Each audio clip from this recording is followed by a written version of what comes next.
To Lebanon. Sure. France is hosting a conference to try to make some progress on the issue. Does the US sort of support the French initiative to hold this conference, and what are you hoping will be agreed there? Well, look, we of course are always eager and to engage with partners on important issues, including what is currently happening in Lebanon.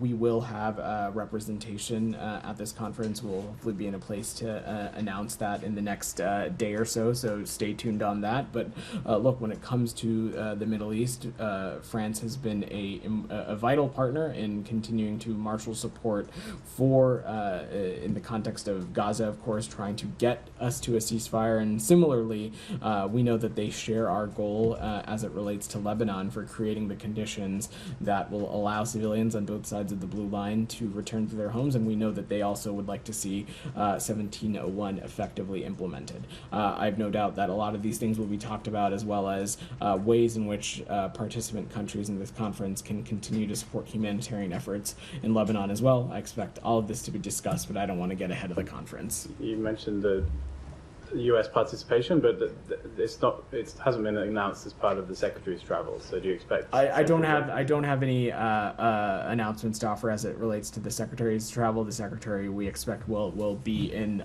the Middle East region, as we've been talking about this whole week. But we will have participation at a senior level at the conference. Okay, so if you don't send the Secretary, doesn't that sort of signal some lesser support for this initiative? Not at all.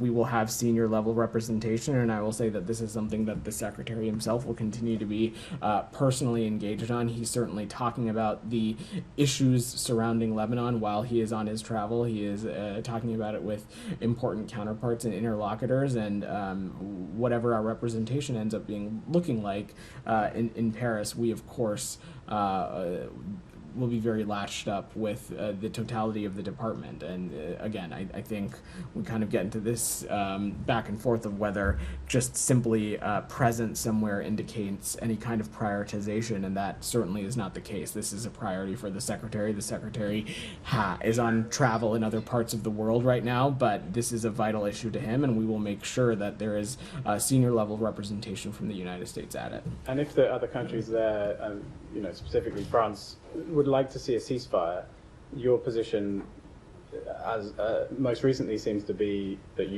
you're not calling for an immediate ceasefire. So, is this administration out of line with European allies, particularly, but allies who would like to see this conflict come to an end? Look, Simon, I will let European allies speak for themselves, but we know that there's a convergence between us and our European allies on what we all want to see, and what we all want to see ultimately is the effective implementation of 1701, but more importantly, the conditions created so that civilians can return to their homes on both sides of the blue line. And perhaps even broader than that, we want to see the country of Lebanon be able to stand on its own 2 feet out of the stranglehold from Hezbollah. I am not going to speculate on what proposals and ideas may come from the conference. I think that's the purpose of these kinds of engagements, to have these important conversations in multilateral settings, and we'll let that process move forward.